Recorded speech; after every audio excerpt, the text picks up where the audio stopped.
إن الحمد لله نحمده ونستعينه ونستغفره ونعوذ بالله من شرور أنفسنا وسيئات أعمالنا من يهده الله فلا مضل له ومن يضلله فلا هادي له وأشهد أن لا إله إلا الله وحده لا شريك له وأشهد أن محمدا عبده ورسوله يا أيها الذين آمنوا اتقوا الله حق تقاته ولا تموتن إلا وأنتم مسلمون يا أيها الناس اتقوا ربكم الذي خلقكم من نفس واحدة وخلق منها زوجها وبث منهما رجالا كثيرا ونساء واتقوا الله الذي تساءلون به والأرحام إن الله كان عليكم رقيبا يا أيها الذين آمنوا اتقوا الله وقولوا قولا سديدا يصلح لكم أعمالكم ويغفر لكم ذنوبكم ومن يطع الله ورسوله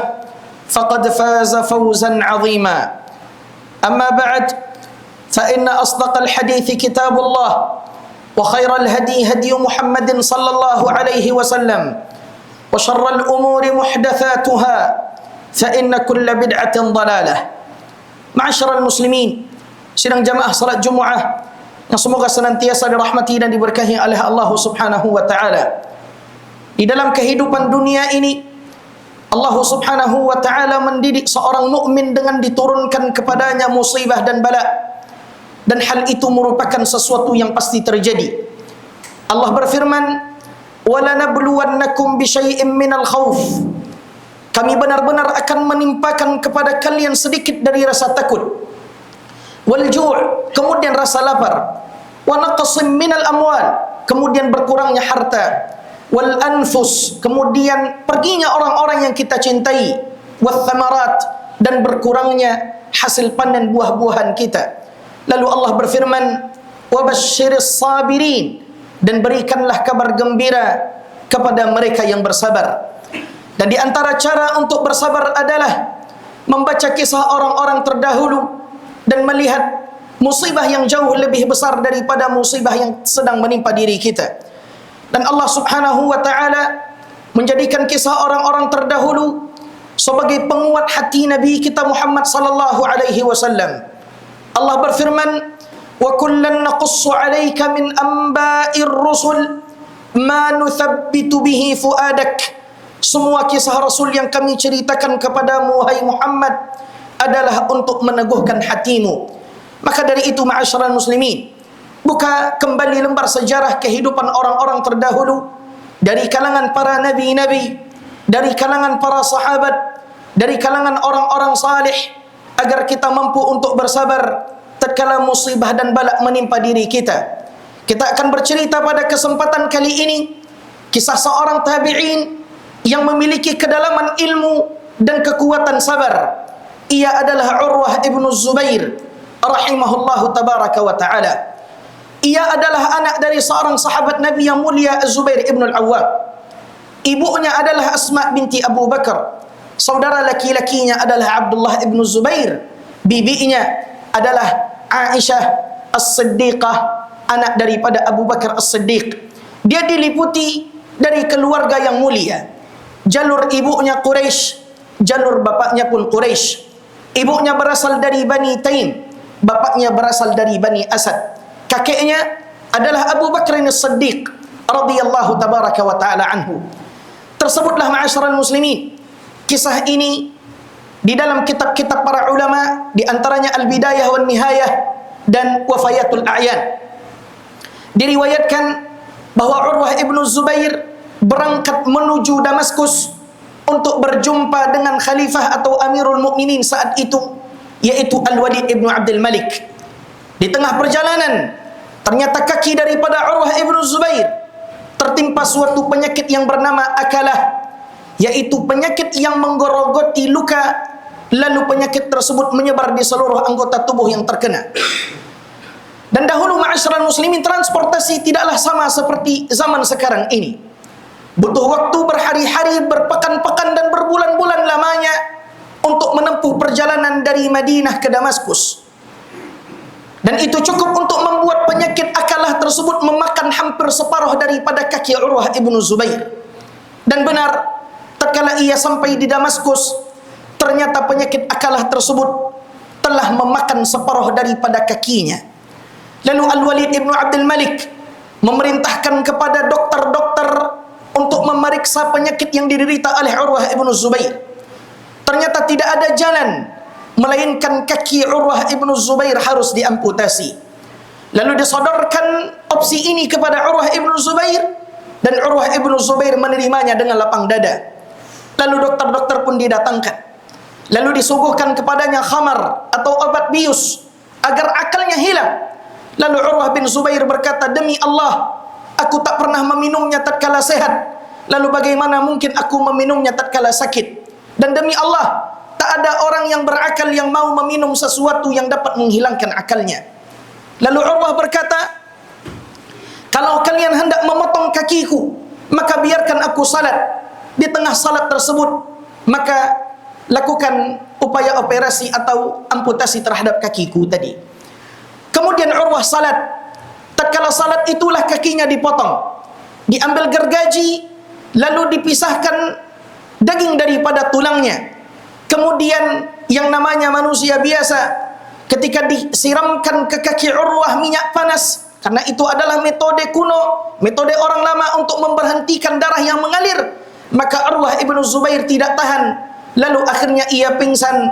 Kemudian tatkala dia siuman, dia memuji Allah subhanahu wa ta'ala. Dan Urwah ibn Zubair rahimahullahu tabaraka wa ta'ala meminta agar kaki itu didatangkan. Kemudian kata Urwah ibn Zubair, demi Allah, aku tak pernah melangkahkan engkau. Dan dia bergumam kepada kakinya, aku tak pernah melangkahkan engkau ke tempat atau ke sesuatu yang diharamkan oleh Allah Azza wa Jal.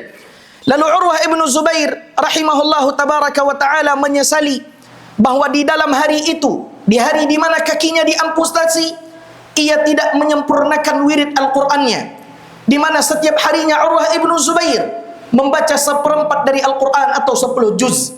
Yang disesalinya bukan kaki yang putus, tapi yang disesalinya bacaan Al-Quran yang tidak sampai targetnya sebagaimana biasanya ia membaca. Lihatlah ma'asyiral muslimin azani Allah wa iyyakum, bagaimana keteguhan Urwah ibn Zubair, bagaimana kesabarannya, dan ini dapat meringankan setiap siapa yang sedang ditimpa bencana pada dirinya. Tak lama setelah itu, yaitu tak lama setelah kakinya putus, anak yang paling dia cintai yaitu Muhammad diambil dan diwafatkan oleh Allah subhanahu wa ta'ala. Dan wafatnya Muhammad anak Urwah ibn Zubair ini pun mengenaskan, karena memang ma'asyiral muslimin, Muhammad masuk ke salah satu kandang kuda, lalu kuda yang ada di dalam kandang tersebut pun menendang Muhammad, lalu Muhammad pun mati. Lalu tidak ada yang keluar daripada Urwah bin Zubair melainkan ucapan syukurnya kepada Allah subhanahu wa ta'ala. Di dalam waktu yang berdekatan, Allah ta'ala ambil salah satu anggota tubuh Urwah ibn Zubair, dan juga Allah azza wa jalla ambil salah satu daripada buah hatinya.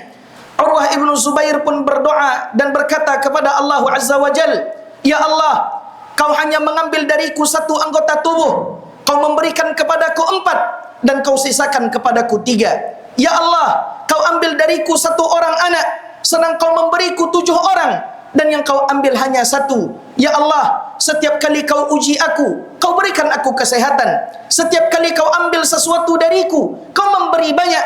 Bagimu rasa syukur, bagimu segala puji ya Allah ya Rabbal Alamin. Lihat ma'asyiral muslimin, Urwah ibn Zubair tidak melihat musibah itu dari sisi apa yang diambil, tapi dia berusaha untuk melihat dari sisi apa yang Allah subhanahu wa ta'ala berikan kepada kita. Dan kenyataannya memang seperti itu. Semua yang Allah berikan kepada kita sangatlah banyak. Yang diambil dari Allah dari kita hanyalah sedikit. Akan tetapi yang membuat volume musibah itu besar adalah seorang terfokus kepada apa yang diambil, tidak memikirkan dan bersyukur terhadap apa yang diberi. Maka dari itu ma'asyiral muslimin, bertakwalah kepada Allah, berusahalah untuk sabar terhadap ketetapan yang Allah subhanahu wa ta'ala berikan kepada kita. Apabila engkau kehilangan orang-orang yang kau cintai, apabila engkau ditimpa penyakit, maka ketahuilah kau bukan satu-satunya orang yang kehilangan orang yang dicintai. Kau bukan satu-satunya orang yang sedang ditimpa penyakit. Sungguh telah ada orang-orang yang mulia zaman dahulu kehilangan orang-orang yang mereka cintai, kehilangan kesehatan badan yang mereka miliki akan tetapi mereka menghadapi itu dengan sabar hingga akhirnya Allah Subhanahu wa taala mengangkat derajat mereka. Aqulu ma tasma'un wa astaghfirullah li wa lakum wa li sairil muslimina min kulli dhanb fastaghfiruhu innahu huwal ghafurur rahim.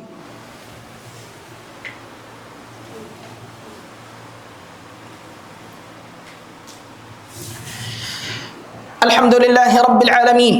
Wassalatu wassalamu ala ashrafil anbiya'i wa ashrafil mursalin nabiyyina Muhammadin wa ala alihi wa sahbihi ajma'in. Amma ba'd. Ma'asyiral muslimin, sidang jamaah salat Jumaah yang semoga senantiasa dirahmati dan diberkahi oleh Allah.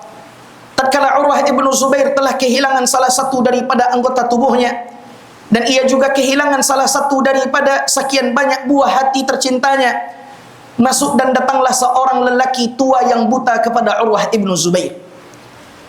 Lalu Urwah bertanya kepada lelaki tua ini, apa yang terjadi padamu?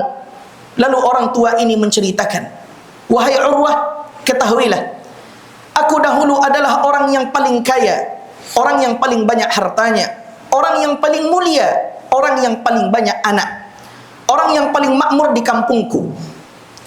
Dan kami tinggal di sebuah lembah. Di suatu malam, di saat kami sedang tertidur, tibalah air bah yang menyapu lembah tempat kami tinggal. Semua disapu oleh air. Anak-anakku mati, istriku binasa, harta-hartaku ludes. Hingga di saat pagi tiba, aku hanya mendapati satu ekor unta yang aku miliki, dan tersisa dari anggota keluargaku satu bayi mungil yang baru lahir. Tatkala itu aku bersyukur kepada Allah. Setidaknya dari apa yang diambil oleh Allah, masih tersisa satu ekor unta dan masih tersisa seorang anak yang menjadi pelipur laraku. Nah, kemudian kata kakek tua ini, aku pun pergi untuk mengambil unta yang hampir kabur. Tatkala aku mengejar untaku, ternyata aku mendengar tangisan bayiku. Lalu aku berbalik untuk melihat keadaan bayi mungilku. Ternyata tatkala aku sampai, kepala bayi mungilku telah berada di mulut serigala. Kemudian serigala itu pun mencabik-cabik bayiku. Lalu ia membawa lari. Tinggal lagi tersisa unta yang akan aku kejar, karena itu adalah harta yang masih Allah sisakan untukku. Kemudian aku berbalik. Aku pun mengejar unta tadi. Ketika aku mengejar unta itu berbalik kepadaku. Lalu unta itu memukul kedua mataku dengan kedua kakinya hingga aku buta, dan ia pun lari serta kabur dari diriku. Kemudian inilah keadaanku sekarang. Di dalam satu malam, Allah Subhanahu wa ta'ala mengambil segala-galanya dari diriku. Lalu Urwah ibnu Zubair bertanya, apa yang kau katakan? Apa yang kau ucapkan wahai syekh? Kata syekh tersebut, Allahumma lakal hamd, tarakani qalban amiran wa lisanan dhakiran. Ya Allah, segala puji hanyalah milikmu. Kau ambil semuanya, tapi kau berikan kepadaku hati yang masih senantiasa bersyukur kepadamu, dan lisan yang senantiasa berzikir kepadamu. Lihatlah ma'asyiral muslimin, inilah kisah orang-orang terdahulu. Ini sekelumit dari kisah teladan yang mungkin mampu membuat musibah yang sedang menimpa diri kita ringan. Ingatlah ma'asyiral ikhwah azani Allah wa iyyakum, musibah itu tidaklah turun melainkan turun kepadanya kelapangan dan kesenangan. Akan tetapi musibah dijadikan oleh Allah Azza wa Jal tidak lain dan tidak bukan agar kita mendekat kepadanya, memohon kepadanya, meminta kepadanya. Dan di antara sarana agar musibah itu cepat berlalu adalah memohon pertolongan kepada Allah dengan memperbanyak salat. Perkuat salatmu wahai hamba Allah, perbaiki kualitas salat wajibmu, perbanyak kuantitas salat sunnahmu. Kemudian setelah itu banyak membaca la ilaha illa anta subhanaka inni kuntu minadh dhalimin. Karena kata Nabi SAW, tidak ada seorang pun yang tertimpa bala atau musibah kemudian dia membaca tasbih Yunus ini, melainkan Allah Subhanahu wa ta'ala akan melapangkan urusannya untuknya. Kemudian di antara perkara yang dapat meringankan musibah kita adalah memperbanyak sedekah. Karena Nabi SAW memerintahkan kepada kita untuk mengobati penyakit dengan sedekah, dan juga Nabi mengabarkan kepada kita bahwa sedekah itu dapat memadamkan dosa sebagaimana air dapat memadamkan api. Dan ketahuilah musibah tidaklah turun melainkan karena dosa yang kita perbuat, dan tidak pula mungkin diangkat musibah tersebut oleh Allah melainkan dengan cara kita bertaubat kepadanya. Maka bertakwalah wahai hamba Allah, bersyukurlah kepada apa yang Allah beri kepada kalian, bersabarlah atas setiap ujian yang Allah timpakan kepada kalian, dan segeralah kembali serta memohon ampun kepada Allah tatkala kaki kalian tergelincir di dalam kesalahan dan kemaksiatan. Apabila tiga ini kita lakukan, maka kita menjadi orang yang paling berbahagia di dunia dan di akhirat. Innallaha wa malaikatahu yusalluna 'alan nabi ya ayyuhalladzina amanu sallu 'alaihi wa sallimu taslima. Allahumma salli wa sallim wa barik ala nabiyyina Muhammad wardallahumma 'anil khulafa'ir rasyidin al-arba'ah Abi Bakr wa Umar wa Uthman wa Ali wa an sa'iris sahabati ajma'in wa anna ma'ahum bijudika wa karamika ya akramal akramin. Allahumma ighfir lil muslimina wal muslimat wal mu'minina wal mu'minat al ahya'i minhum wal amwat innaka sami'un qaribun mujibud da'awat. Allahumma a'izzal islam wal muslimin wa adhill asyirka wal musyrikin wa dammir a'da'aka a'da'ad din. Allahumma ya muqallibal qulub thabbit qulubana ala dinik. Allahumma ya musarrifal qulub sarrif qulubana ala ta'atik. Allahumma waffiq ulata umurina. Allahumma waffiq ulata umurina. Allahumma waffiq ulata umurina ila ma tuhibbuhu wa tardah wa khudh binawasihim ila tahkimi sunnati nabiyyika sallallahu alaihi wasallam. Rabbana atina fid dunya hasanah wa fil akhirati hasanah wa qina adzaban nar. Innallaha ya'murukum bil adli wal ihsan wa ita'i dzil qurba wa yanha 'anil fahsya'i wal munkari wal baghi ya'idhukum la'allakum tadhakkarun. Fadhkurullahal 'azimal jalil yadhkurkum washkuruhu 'ala ni'amihi yazidkum wa la dzikrullahi akbar wallahu ya'lamu ma tasna'un.